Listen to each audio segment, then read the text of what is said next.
పంచాయతీ ఎన్నికల్లో అభ్యర్థులు వినూత్నంగా ప్రచారం చేస్తున్నారు. ఓట్ల కోసం ఏ పనైనా చేయడానికి సిద్ధపడుతున్నారు. గ్రామాల్లో ప్రధాన సమస్యగా మారిన కోతులను తరిమేందుకు ఇద్దరు అభ్యర్థులు ప్రయోగం చేస్తున్నారు.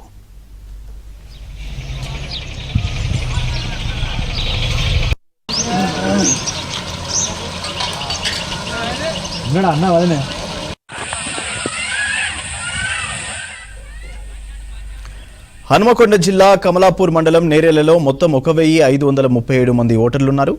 అయితే కొన్ని రోజులుగా గ్రామంలో కోతులతో రైతులు ప్రజలు ఇబ్బందులు పడుతున్నారు. ఆ సమస్యను గుర్తించారు ఇద్దరు సర్పంచ్ అభ్యర్థులు. గ్రామానికి ప్రధాన సమస్యగా మారిన కోతులను తమ అనుచరులకు ఎలుగుబంటి, చింపాంజీల వేషధారణ వేయించారు. వాళ్ళు కోతులను తరుముతూ ఓటర్లను ఆకట్టుకుంటున్నారు. తాము గెలిచిన తర్వాత గ్రామంలో కోతుల సమస్యను పూర్తిగా పరిష్కరిస్తామని హామీ ఇచ్చారు.